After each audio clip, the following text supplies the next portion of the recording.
everybody. So today we are getting the second in my series of the top 50 animated films of all time, just by my favorites. These aren't necessarily the best or the most well-made or the most popular or anything like that. They're just my favorites, and I guarantee you this section we're doing, I already posted my 50 through 41.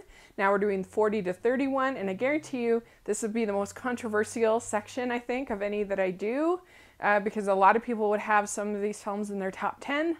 But I will remind you that all of these films I love, and so it's just the degree of loving that we're talking about here. I gave all of these films an A. At number 40, I have the movie Aladdin. And I love Aladdin. But I've never been quite as high on Aladdin as everybody else, even though I do love it. I just feel like if you take out the genie, which is a huge takeout, the rest of the stuff isn't as impressive. I don't think it's as artistically significant as the other Renaissance films. I don't think it's quite as beautiful. You look at the backgrounds, most of them are just plain colors. And I don't know, I feel like that Aladdin and Jasmine and some of the other characters are a little more bland, but of course the genie is the reason why I love this film, and the music. Those are the two reasons. I think that Robin Williams is just literally one of the best, as the genie, was one of the best side characters ever, not even just in an animation. I mean, what he did with the improvising and is just hilarious. And in all of his songs, they are just ones that are some of the best in Disney ever. In Prince Ali and You Never Had a Friend Like Me, I could watch that sequence over and over and over and over and over again. There's so many little touches in this film that make it memorable. You've got your magic carpet, you've got Abu, you have Iago, who I think is really funny. I think Jafar is kind of a bland villain, but it's sort of nice to have a male villain for once in a Disney film. They're almost all female, and I wish that he got a villain song. Because I know that the voice actor can sing really well, but he didn't. And I mean, he gets the reprise of Prince Ali, and he does pretty well with that. Like, entertaining, enjoyable, you'll feel good watching Aladdin. Number 39, I have Batman: Mask of the Phantasm. This is actually my favorite Batman movie. This would be even higher if I loved Batman and I loved superhero movies, but they're just not my favorite. This is how I would like to see superhero movies, is Batman: Mask of the Phantasm, because the superhero is actually interesting. Whereas I feel like in every other Batman and almost every other superhero movie, it's the villain that's interesting. It's the villain that has all the fun and is, and that's so annoying. But I really like seeing the relationship between him and Andrea Beaumont, and just seeing how heartbreaking that is for him, and like what he really has to sacrifice, and the relationship between Alfred and Bruce in this movie is really touching and beautiful. And the fear that Alfred has that Bruce will embrace the darkness, that he won't be able to walk that line of fighting darkness and not become dark himself. Written script, Mark Hamill is great as the Joker, and they use him just enough. I also think that the Shirley Walker score is really, really beautiful and exciting when it needs to be, and quiet when it needs to be. It's a great score. I think the animation is really geometric and graphic, and uses shadows and light very well. And so I think it's one of the more underrated films on this list outside of comic book Batman fandom. I don't think there's a lot of people that say we're going to Minions this summer that know about Batman: Mask of the Phantasm, unfortunately. 8, I have Persepolis. And this is a beautiful film about a girl growing up during the Iranian Revolution, and her sort of battle between wanting to stay true to her family, but also confronting sort of modernity, and basically goes through her whole life from the time she's a little girl till she's a married woman. And so you get a real scope that's not typical in an animated film. The use of the black and white gets the real feel of a graphic novel, and it's just so different and beautiful. It was one of the first adult animated films I'd ever seen, and It has beautiful music, and I think the lead character is very rootable, and it's probably one of my favorite feminist films that I've ever seen.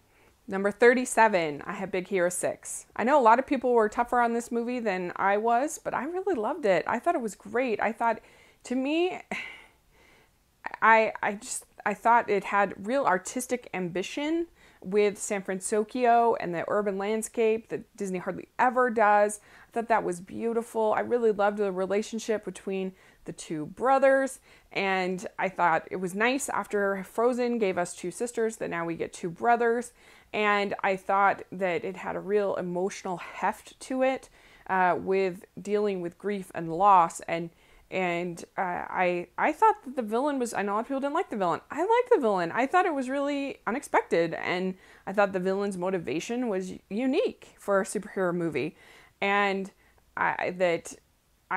he wasn't just sort of out for greed, or, that he had this more complex motivation of revenge. I liked that. I thought it was good. I thought the team of the Big Hero 6 I really like. I like that it's diverse. I liked how funny like Fred was and some of the other characters were. Overall, I loved Baymax. I thought he was just such a great character. I wanted to just hug him and get one of my own. And the scene where Hero has to say goodbye to Baymax, I was just so upset. Like, it is a heart-wrenching moment. At number 36, I have Snow White and the Seven Dwarfs. And this is, of course, the first Disney full-length feature film. And it still holds up really well. The Evil Queen is menacing. The songs are really solid. I think the downside to the songs is Snow White's high-pitched voice is a little bit dated. It's something that was more popular in the 30s that we don't typically hear that kind of singing voice now.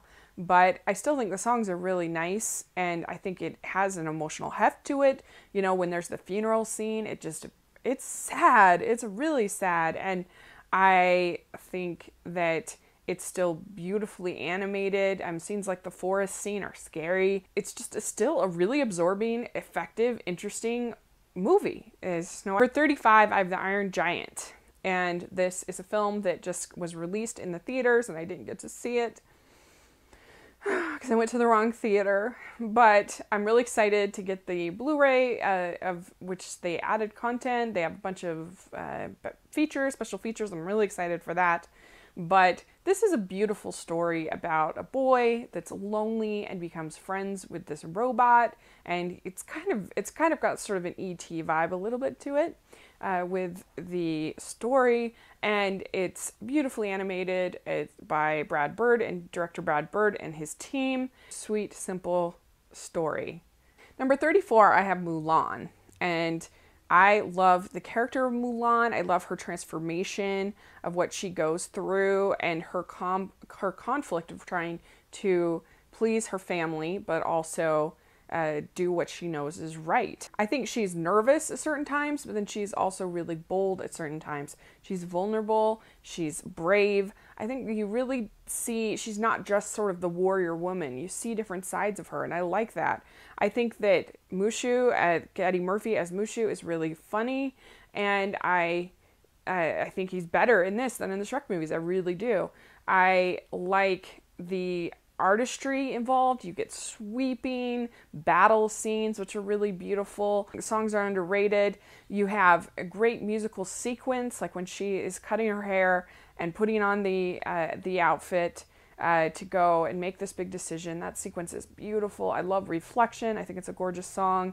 I like the ending. I think it all pulls together to this great action sequence that's really exciting. And overall, people say, oh, it's like a girl power picture, but like, what's wrong with that? I think that it's done so well with characters that I really like. And the only thing that I think is a downside to this film is I do think that the villain is a real throwaway and not very memorable. 33, I have Corpse Bride. And I've talked a lot about Corpse Bride on this channel, so especially recently. I picked it as my family movie night a couple of weeks ago. And Tim Burton's stop motion animated film. And it is, I don't think it's quite as strong story-wise as Nightmare Before Christmas. But I think that it's more beautiful than Nightmare Before Christmas. I think the animation, I love the sort of gray color palette that we get, gray-blue color palette. I really like the fact that they made both Emily and Victoria kind of complex, interesting characters. Like, neither one of them is a total throwaway. They could have easily just made Emily like a shrill, unlikable person, but she's kind of possessive and crazy, but she's also has the softness to her, which I like. I love the Danny Elfman music. Especially Victor's piano solo, I think, is one of the better instrumentals. I really should have picked it, or could have picked it, for my instrumentals of the Friday Five. I think all the voice work is solid. It's probably one of my favorite Johnny Depp performances. I certainly like him better in this than in Rango. Okay, so the next one is going to be controversial for sure. I have number 32 on my list. I have The Lion King. Sorry. I love The Lion King. It's 32 on my list. But I think that it's not perfect like some people do, which is awesome if you do. I just think some of the humor to me gets a little old and is not my favorite. And I think I don't really like the way it uses its music. I think the score is amazing, but I don't really like the way that almost none of the characters actually sing their songs. And it's usually either Elton John singing the song or a different singer singing the song. It's really all my criticisms I have of the film. I love it. It's moving, it's beautiful, it's lush, the animation is incredible, the stampede is just insane to watch. It still holds up. I think that Scar is one of the best, if not the best, Disney villain. He is so manipulative. He's really a sociopath, and he feels no guilt for what he's done to his brother, for manipulating Simba. And sort of the decision that Simba has to make, I think, is a really interesting one of, what am I going to do? Am I going to live an easy life, or am I going to do what is sort of my calling? Number 31, this is the last in this list, is Dumbo. Dumbo is one of the golden era of Disney films, and it is different than any of the other golden era films. It was one they did on a much reduced budget, and they did it much more quickly than the other four films, but I love it. I love the heart of Dumbo. I think it gets a bad rap for being a racist film, but I think it has caricatures, but I personally am not offended by them. I can see that if you are, then that's, that's cool. But for me, I just feel like, well, it's just a little bit over the top caricature of the crows, but it's the whole rest of the film is about accepting people that are different. And Timothy Q. Mouse, who's one of my favorite Disney characters, that he is all about accepting Dumbo for who he is. And so I just feel like, boy, it's a shame that it gets this racist reputation because of the crows, which I think were meant to be sort of silly and funny, when the whole message of the film is about accepting people and tolerance and being kind. So it's a shame. I mean, it just has so many creative touches that it's like, even on this budget, they couldn't resist being creative and being different. And the elephants on parade is brilliant in sort of its surrealist touches. A Baby Mine sequence, which is so heart-wrenching and beautiful, and one of the best Disney songs in my opinion. One of those films that gives you a little bit of everything. And yes, the backgrounds are also very simple in this film, but I feel like it's in an artistically interesting way with the watercolor and sort of creating the feel of the circus. That's 40 to 31, and be a lot of you that think things should be higher, which is totally cool, and I get.